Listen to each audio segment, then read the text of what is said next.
John came up with a great tagline for us. John, share it. Flying by the seat of our pants since 2018. There you go. Texas Miss Love.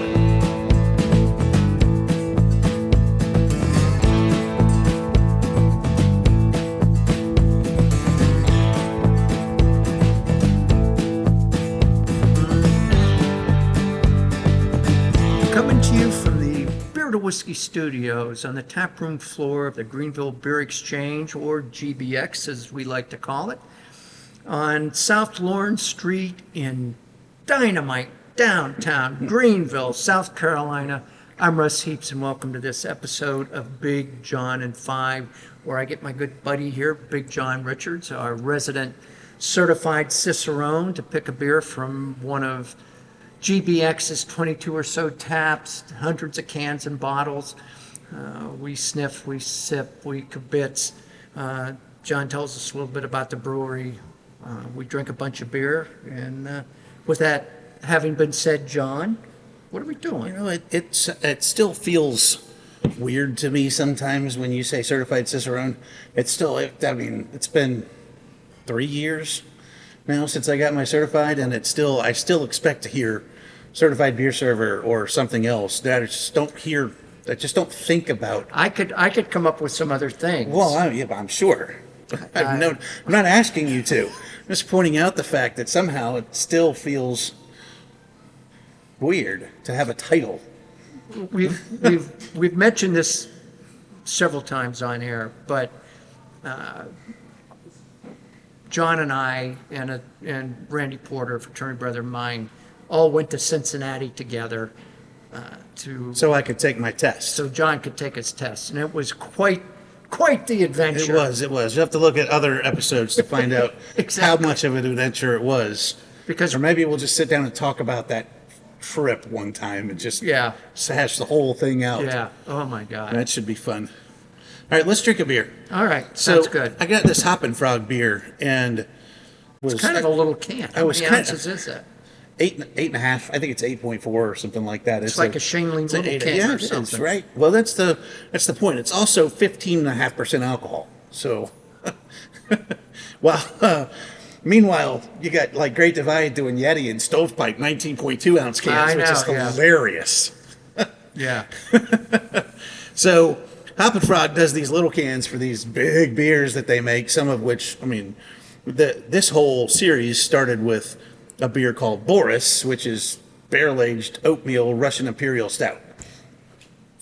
And then it has nothing to do with Boris and Natasha. They do call it Boris the Crusher. So, it sort of does. And they have now brewed several different versions of this. This is the first time I've seen this particular one. You're going right to the top of the mountain. Proverbially? Proverbial is the word, right? Proverbially? The proverbial It's one of those, yeah. Proverbial mountain. Yeah. But it also is the Rocky Mountain barrel-aged Q.O.R.I.S, the Crusher. So they made Q.O.R.I.S the Quasher. Yes. Oh, and they did play on words. Yeah, they did a Taurus too, and it was Taurus the something else. Taurus. The layabout? It might have been Taurus the Crusher, but I think it was Taurus the Tyrant or something with a T. But I don't think it was layabout. if they did a Russ one, it'd be Russ the layabout. So instead of doing that, they did Q.O.R.I.S, the Quasher. And this beer has been near and dear to my heart. It's been birthday beers. It's been celebratory beers. Boris and Taurus. And Q.O.R.I.S just came out, I saw earlier this year. Tyrannosaurus. For the first time. Oh, yeah. And it showed up in our store. Why is that can flat on one side? Because I dropped it on the ground, carrying it over the cooler.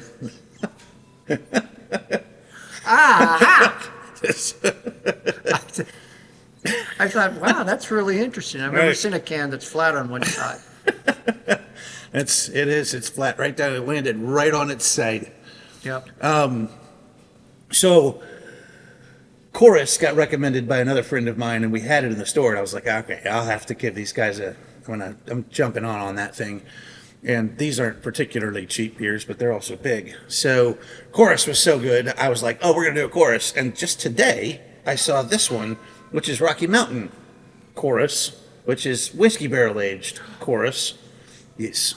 Beer to whiskey. You Right. get the connection. It's like we're just coming full circle here. So I'm going to pour this up. they didn't have it in a bottle, so we could get put Buddy to work. Well, they did not. I don't know that they make this beer in a bottle. Well, it's a good thing, because if you dropped the bottle, It would have been a different story. yeah. Hoppin Frog's been around since 2006. They used to come to South Carolina 15 years ago, and I fell in love with them then. Then they were gone for a long time, and I just started seeing them show back up in South Carolina, so I'm pretty excited. Well, the good thing about this is if, like, you were going to a concert or something like that, you could slip half a dozen of these in your pocket. Right? It's aluminum, so I don't even know if they'd show up on metal detectors. Well, they would have to. Aluminum is metal. It's just not magnetic. I don't know. I don't know the answer to that I question can't now. speak to that. Let's reserve that for another beer to whiskey episode. John came up with a great tagline for us. John, share it. Flying by the seat of our pants since 2018. There you go.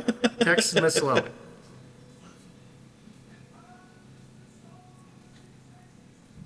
Oh shit, that's good. Whoa, that is a big What's beer. the ABV? 15 and a half. 15.7. 15.7. Man, that's a monster of a beer.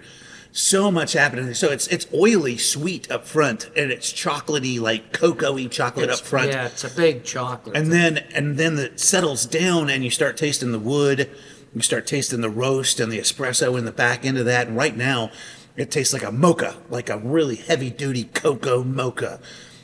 Ooh, baby, man, that is I agree. super fun beer.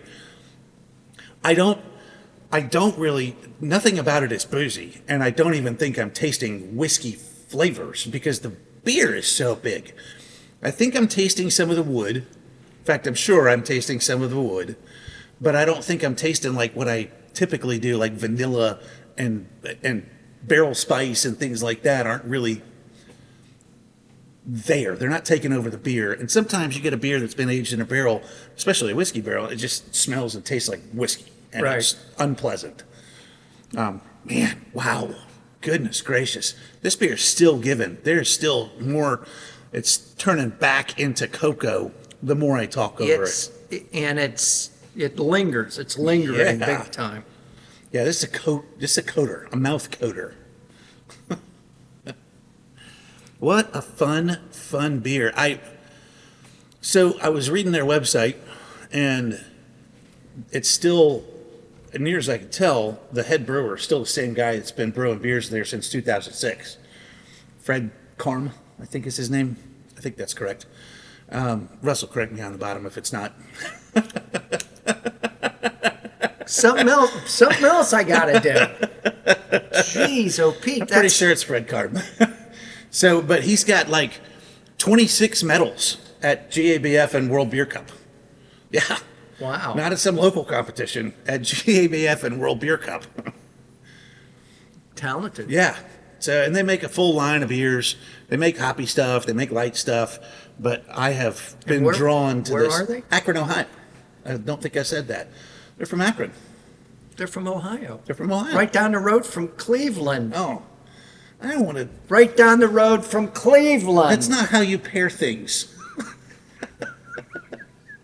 We just did our first attempt at a beer/movie review, and it was draft day, which was about The Browns. the Cleveland Browns, and I was trying to figure out. I'm like, I don't know. We got to somehow tie the beer in with it. John already had in his mind what he was going to do, and we didn't. We went another way, thank God. But I was like, hey, there probably isn't a Cleveland brewery, right? That we got, they have in house. But Akron is. It is just right down the road. 50 miles away. Yeah. Probably less than that. So. Uh-oh. We could have done that. TikTok, huh? Well, we could probably send these people on their way. We could. Got a brand new little shiny timer there, so Yeah, because so we can keep you guys less than 23 minutes from time to time. so damn lucky. See you next time.